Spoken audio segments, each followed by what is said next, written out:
Find the distance between the point -2 comma -4, this point right here, and the line y is equal to -1/3 x plus 2. That's this line right over here. Now to do it, we just need to figure out a perpendicular line to this blue line, to y is equal to -1/3 x plus 2, that contains this point right over here.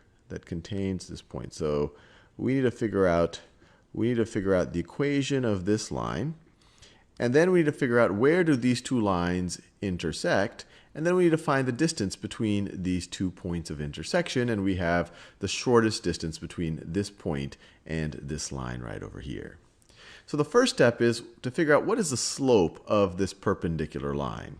Well, the slope of a perpendicular line is going to be the negative inverse of the slope of this blue line. So the negative inverse of -1/3 is going to be +3.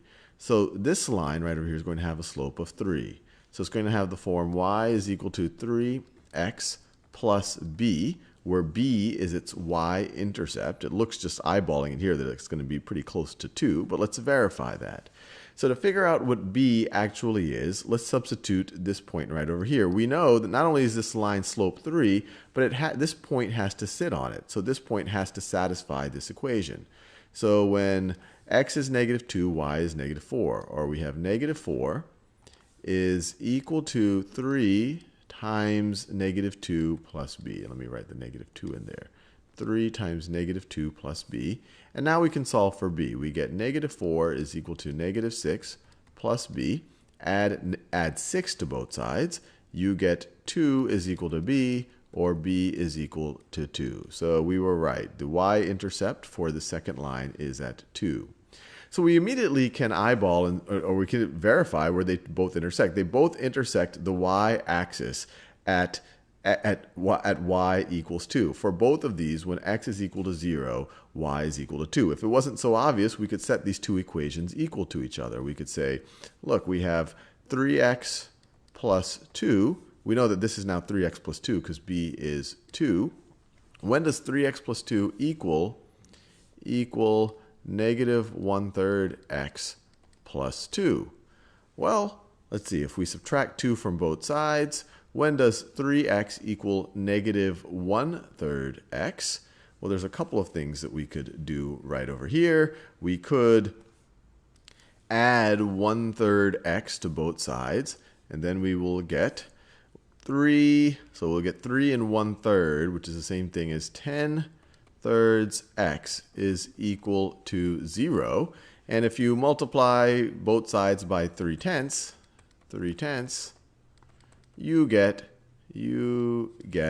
x is equal to 0.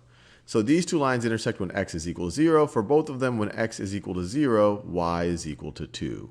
X is equal to 0, y is equal to 2. But you could have eyeballed it here. You could have seen that both of their y-intercepts, which happens when x is equal to 0, y is equal to 2. So this point right over here is the point 0, 2. We already know that this point right over here is the point -2 comma -4. And now we just need to find the distance between these 2 points. And the distance formula really is just an application of the Pythagorean theorem. We just need to find the distance in the change in the y direction and the change in the x direction. So let's do that separately. So in the y direction, what is this distance right over here? So we went from y is equal to -4 to y is equal to 2. This distance right over here is 6. And what is this distance right over here? Well, we go from x equals -2 to x equals 0. So this distance right over here is 2. So the distance between these 2 points is really just the hypotenuse of a right triangle that has sides 6 and 2. So we could say, if we call this distance d, we could say that the distance squared is equal to, and all I'm really doing here is restating the distance formula. The distance formula tells you all this, y2 minus, y2 minus y1, which is 6, squared. But that's just the Pythagorean theorem. That's just saying 6 squared. 6 squared plus x2 minus x1, which is 0, minus -2, which is +2 squared, is going to be equal to the distance squared. But we see that's just the Pythagorean theorem. But anyway, let's solve for the distance. So the distance squared is going to be equal to 36 plus 4, which is 40. And now we can, let's see, 40, so the distance squared, or I should say the distance, is equal to the square root of 40. Square root of 40 is the same thing as the square root of 4 times 10. And so that's the same, so the distance is equal to 2, if we factor out the 4, it's square root of 4 times square root of 10. 2 is the square root of 4, 2 square roots of 10. And we're done.